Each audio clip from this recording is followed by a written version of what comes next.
Register it, destroy it, or turn it into your local ATF field office. The new pistol brace ruling on behalf of the ATF can turn otherwise law-abiding Americans by the millions into felons.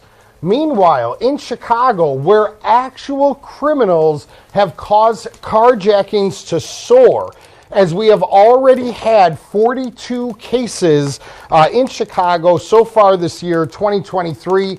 That makes approximately 3 carjacking cases a day. Go ahead and double check the numbers.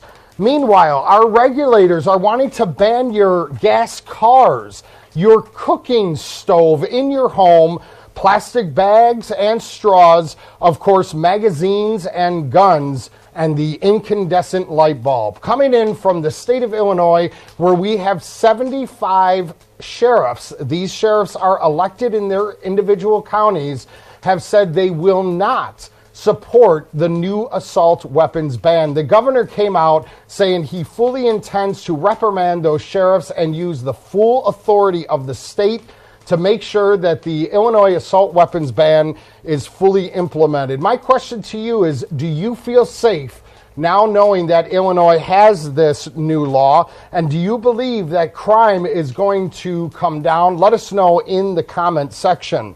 But going back to our opening story here regarding the ATF's pistol brace ruling or ban, this is a ruling, not a law. A law is created by Congress, not the ATF, although they, for now, have administrative ruling. So essentially, this bans a numerous number of popular firearms that many Americans have legally and lawfully purchased. On the list is almost 40 firearms that are just outright illegal and will no longer be acceptable. Unless, of course, you register it with the ATF and they have allocated 120 days for the citizens to become compliant. Essentially, they've taken everything and turned it into an SBR. This ruling, folks, is designed to be confusing and ambiguous. No doubt it is going to cause confusion, just like the Illinois assault weapons ban, and language in the law has also been very confusing. It is my opinion that this is very much so intentional. And of course, coming in from the city of Naperville, which is a suburb of Chicago, an affluent suburb that once named best places to live, we have seen eluding and fleeing of police skyrocket. Listen to these numbers. In 2019, we had 28 individuals who either fled or eluded the police. And in 2020, that number went up to 51. 2021, it began to soar at 102, and then the top number in 2022 was 135. Folks, we are watching politicians enable criminals, ultimately put the handcuffs on law enforcement's ability to do their job, and we are witnessing crime skyrocket throughout the country, whether it be in major cities or their suburban areas. Folks, my question for you is, do you think that we are headed down the right path as a nation, and what can we do to ultimately fix these massive problems that we're experiencing? Let me know in the comment section.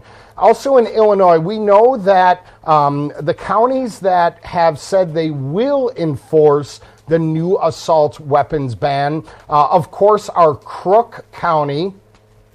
Let's see, we have Lake County. Will and Kendall County have vehemently stated that they will be safer if that assault weapons ban is implemented. If you're tuning in from the state of Illinois, has your county's sheriff said he will enforce the new assault weapons ban, or has he vowed not to, as to uphold his sworn oath or her sworn oath to uphold the Constitution? I'm really curious to see what you guys have to say about that. Also, some questions that I've received, several of them, regarding ammo and the regulation or banning of ammo in the state of Illinois under the new assault weapons ban. Here's the deal, guys. For the most part, all ammunition remains legal except, and it's a question you guys have had a lot, except for the 50 cal.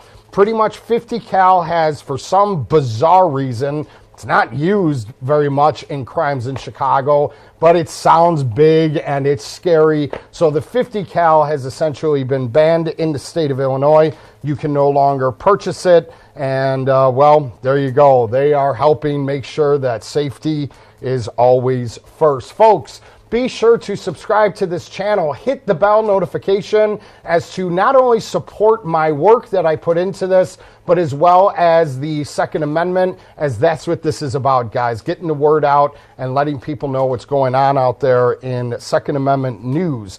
Of course, we do have a Facebook group as well. I'll put that in the description of this post. Essentially, on Facebook, it is I Protect and Carry. Feel free to join that group. You can also search IPAC Instructor, IPAC Instructor across all social media. If you're on it, there's a good chance I am as well.